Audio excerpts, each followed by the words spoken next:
So who is the busiest perfumer out there? Can you guess? And he keeps working with these two brands that I'm going to talk to you about today over and over again. He's made so many fragrances for these two brands. We're talking about Tuberose Astrale from the house of Maison Crivelli and Tilia from the house of Marc-Antoine Barrois. I wanted to do this video together in this video because both of these brands launched these two really great fragrances. One of them I'm actually getting compliments from, go figure.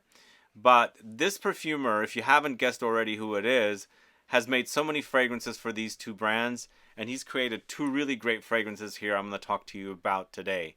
If you're curious to learn about them, then please stay tuned.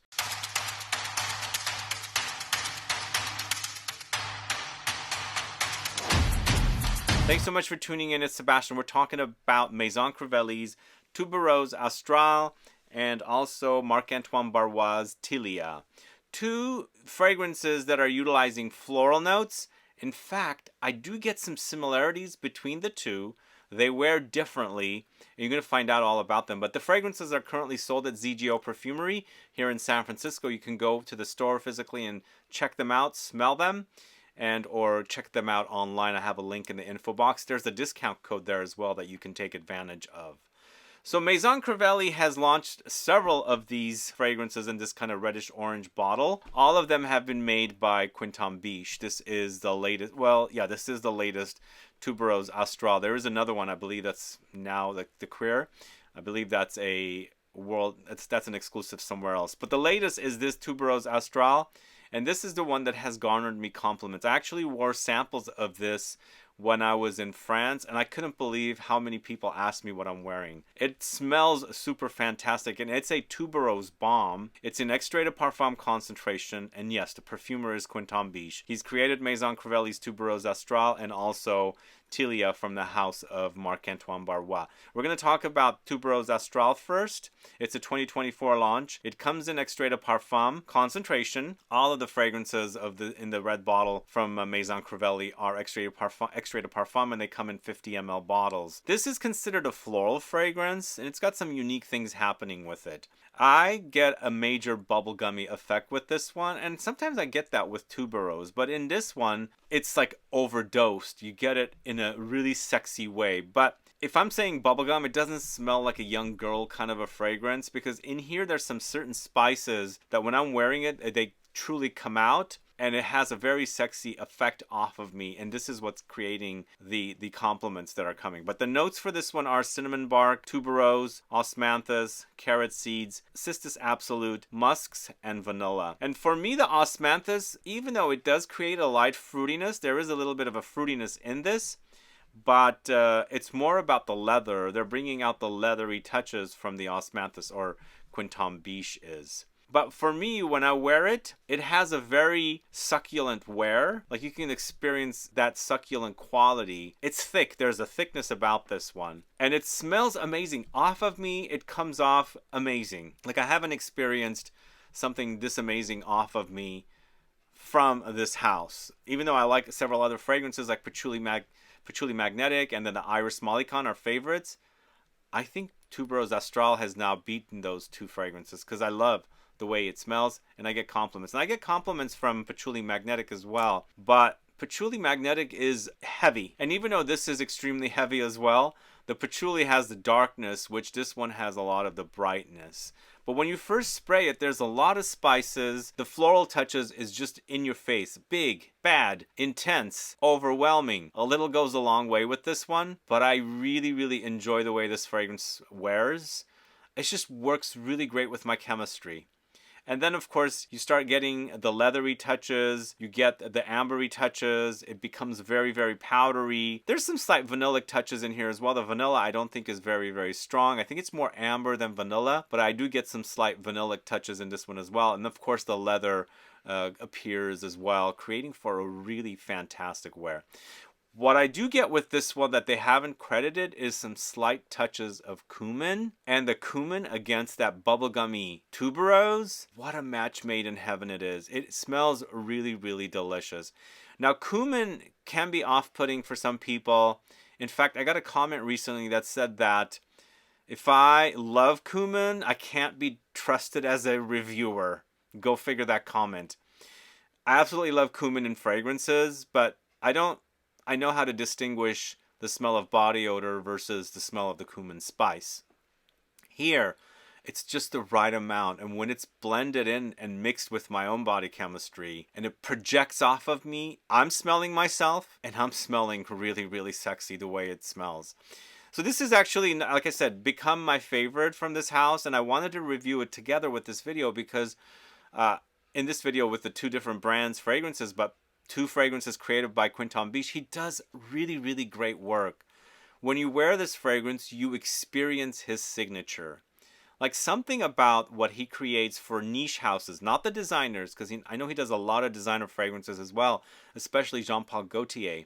Those do smell alike, but I see his signature come through in the niche fragrances because I see some traces of something like Ganymede in here. Even though we're not wearing Ganymede, we're wearing a white floral tuberose balm, a bubblegummy tuberose balm. His signature is here. You'll recognize it if you know it, if you've worn enough of his fragrances.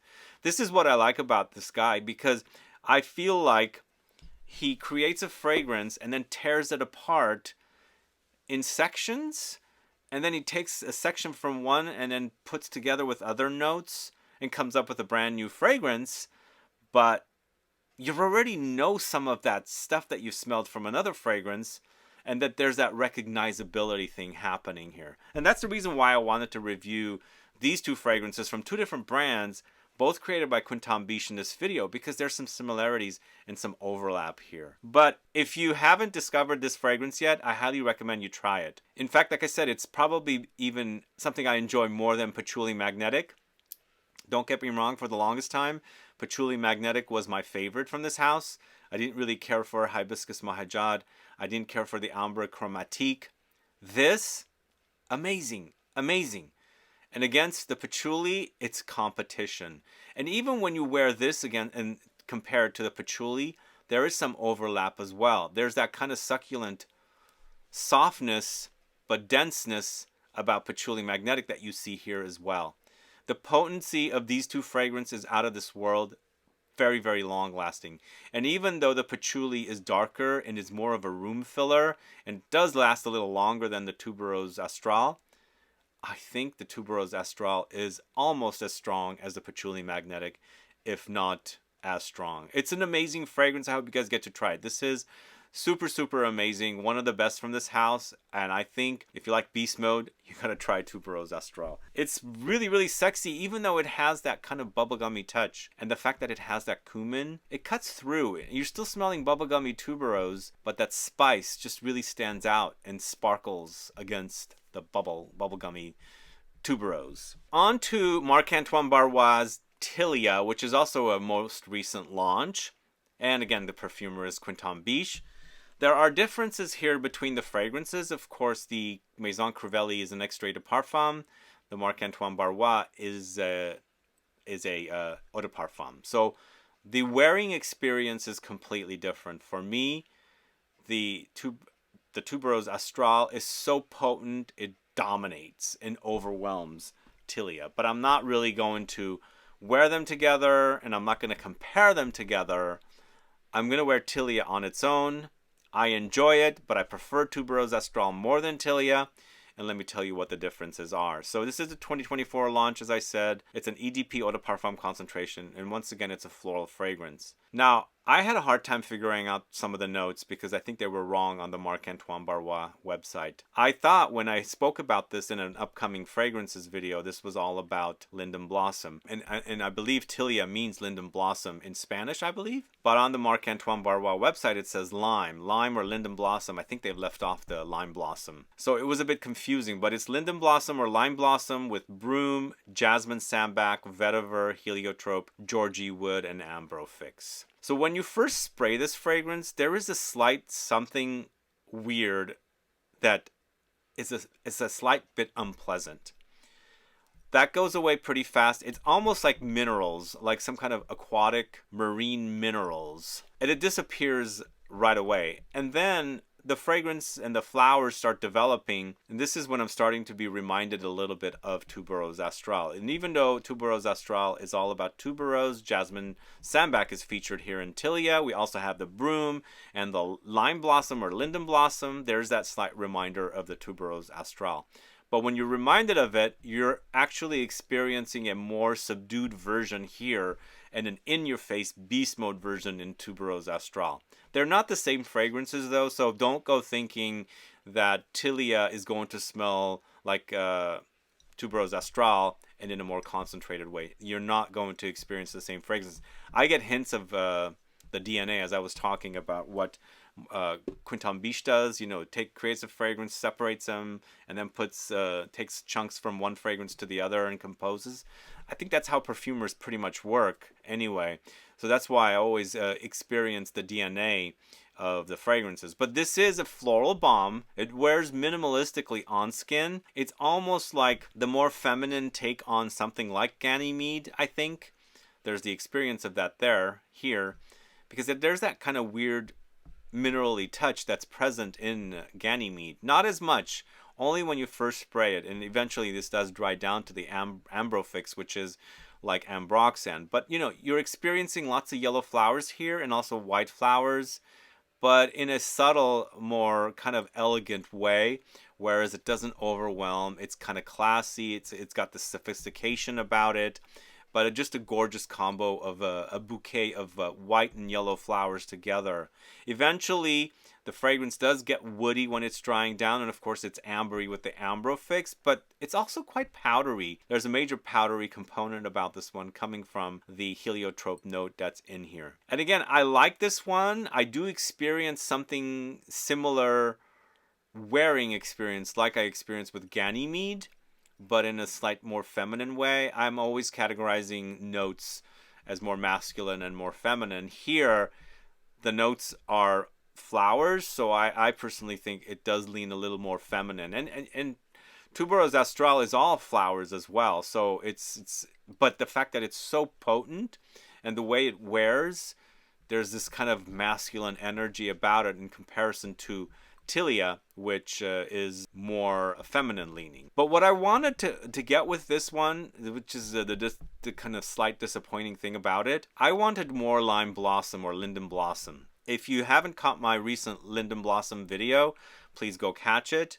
I really love the smell, and I got it here, but it's almost like it's washed up a little bit. It's melded together with the other floral notes, so it kind of crosses out its actual smell, which is really, really intoxicating and really soothing. But I don't get it as much, and that's kind of why I feel like it's a little bit of a disappointment, because it's called Tilia, and I wanted the Linden Blossom note, and I'm not getting it as in your face as I would have wanted to get it. And I mentioned in the video I did where I spoke about this, about anticipating it for the launch, because Quentin Bisch has created a fragrance for Le Galion called Tillule. I think that's French for Linden Blossom, Lime Blossom. I thought it might smell like that. It doesn't smell anything like that. That one features the Linden Blossom, I believe honey and ambroxan or ambrofix. This is completely different. This is definitely Quentin Bisch, whereas that doesn't remind me too much of Quentin Bisch fragrances. And this is also very Marc-Antoine Barrois. And again, as I was saying, it's kind of like the feminine take on something like Ganymede. It wears like that. It's good. It's really good. But when I'm comparing these two fragrances together, I really, really prefer Tuberose Astrale because it is so in your face and so potent. But if you like the idea of this particular fragrance, if you like Linden Blossom and the Broom and the Jasmine Sambac, try this. It's gorgeously done. Just that first spray is a bit off-putting. That goes away right away. And then you're left with a bouquet of yellow flowers and the white flowers rather than an in-your-face Linden Blossom fragrance. But really a fragrance that you know comes from the house of Marc-Antoine Barrois, because he's worked with Quentin Bisch quite a bit. The fragrances do have the DNA going from one to the other, but more importantly, I feel like the DNA of Quentin Bisch is here in both fragrances. and there's a little overlap between the two as well. Both of them are really good.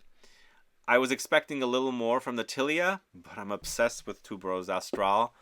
And it garners me compliments, that's the thing. Because it is so potent, and I also am an oversprayer.